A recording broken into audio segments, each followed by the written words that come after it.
You didn't want this man. You didn't want to marry him, which is where he thought the natural progression of your relationship was going to go.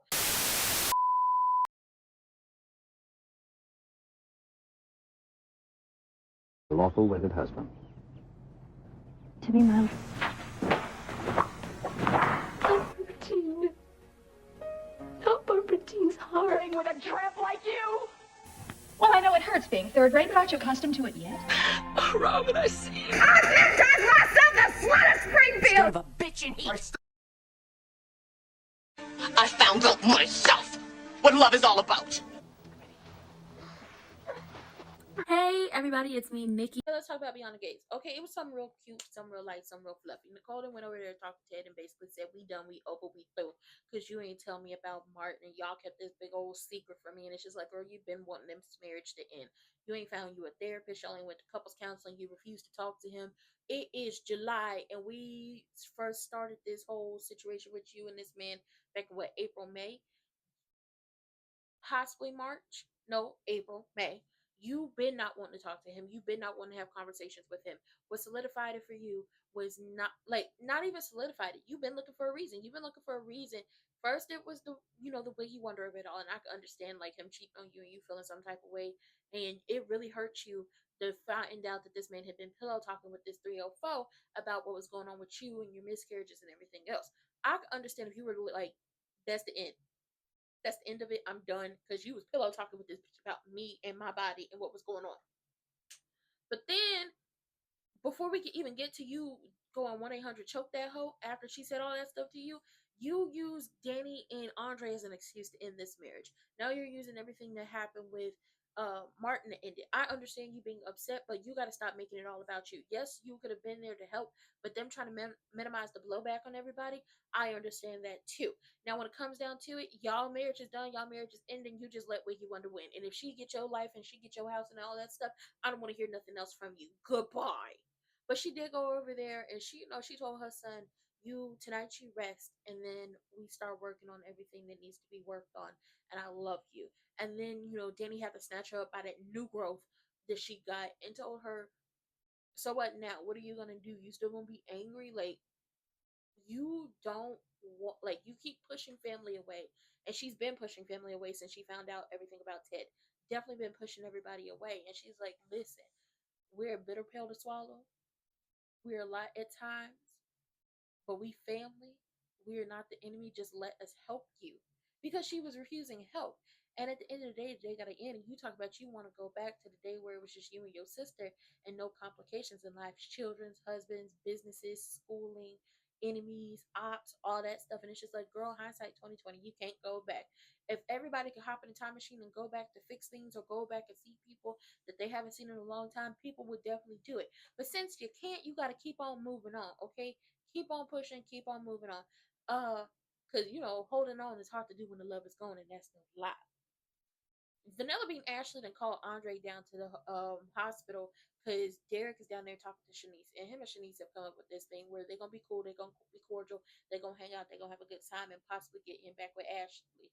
But Vanilla Bean Ashley is just like super duper jealous, and I'm confused on what's the issue. You didn't want this man. You didn't want to marry him, which is where he thought the natural progression of your relationship was going to go. And you said no. So he's not even moved on, really. He want to be with you, and Shanice is gonna help this situation. What's the problem? When she called Andre down there and he popped up and she was doing all this weird, crazy, outlandish stuff, and Andre asked her, "Are you okay? You smell burnt toast? Strokes are nothing to play with." And then she proceeded to try to flirt with him in front of everybody, and she's like, "Ooh, girl, you should be ashamed of yourself. You're floating. You're not floating. You're flirting. Really, it could be floating because it felt like that. Didn't feel like no flirt. Was atrocious." Naomi and Jacob have to have a conversation because Jacob is putting all the pieces together. He just don't know he right on the money. And Naomi asked him, "You putting all this together, and I'm asking you to let your father and Marcel handle it and let them figure it out. But you don't want to do that. So my question is, when you put it all together, and I break this down to you, how you about to up in and basically destroy a whole bunch of lives based off you believing that justice is black and white and there's no gray area, how are you going to feel and what is going to be your reaction?" Because if you do what you want to do and do the opposite of what Naomi is asking you to do, you put it into your father's career, He gets fired. He possibly goes to prison. Martin's career is over. Somebody else steps into that position and possibly destroys everything good that Martin did while he was a congressman, and he possibly goes to prison. You leave scars on not only the community Martin was helping, but the community of beyond behind the gates and the family. And we are family. Elon is family. He is a part of Naomi and Jacob's family. So the question is, how far are you willing to go to serve what your sense of justice is? How far are you willing to go, Jacob, to serve what your sense of justice is? Because Elon told you, if you keep messing around with this, you're going to end up hurt. And I think you're going to end up hurt the way you keep fooling with stuff. Now, Crewneck Ted ends up talking with Evil Genuine. Before he talks to Evil Genuine, Chelsea comes down there and is reading Evil Genuine the riot act because Evil Genuine's been so busy with the whole Martin of it all and his new baby that he has yet to actually um, look at the petition and do whatever he needs to do with the paperwork when it pertains to Chelsea Cat being sued from the people who are just like, y'all didn't create this bag, Chelsea did, but they trying to get, that money. They trying to get the designs up off of Chelsea before they even hit production, and he ain't did nothing. And Chelsea like goes in on him, and he apologizes, but basically Chelsea was like, something is going on with you because you would never drop the ball. So let's be clear on something. I might not like your ways, but I'm always going to support you.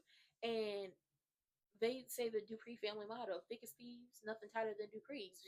You might be ousted from the family right now, but you still family. We're gonna figure this out. And I hope he get on that Chelsea Cat thing, because they can't nobody be without a business. That's really gonna set Cat off, because at some point this week, I don't know if it's real or not. I don't know if this is a daydream, but Tomas and Eva gonna be slobbing each other down at Orphe Jeans, and then they're gonna be allegedly slobbing each other down in her hotel room. And it's just like, I told y'all, he was gonna play Cat out and play her in front of her face, and Eva was gonna be right there to do it. And whatever Cat gives them after this, I don't want to hear nothing. I don't want to hear nothing. I don't. I don't. So when Eva Genuine and Crewneck Ted are talking, Crewneck was like, why did y'all tell Nicole after 2 years, like, we made him disappear, like, we paid him off, he's gone. And that's when Evil Genuine has to explain that, oh boy is gone. He, you know, in a lower room, and he don't give a good goddamn about that man. Okay, he don't care. He does not care that that man is gone. The question is, what they do now. What's the fallout now? Do we just let Marcel and Elon handle it? Yes, but we so thankful that Jacob is not on the case. That's what y'all think. That's what y'all think, that he's not on the case.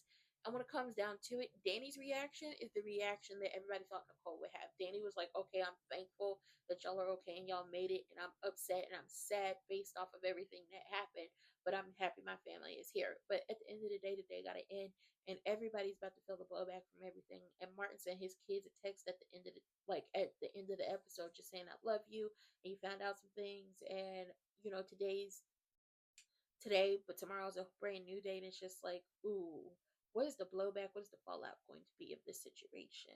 Like, is Nicole and Ted really going to divorce? What's going on with Eva Genuine? Will he finally get himself in order to help Chelsea with her business?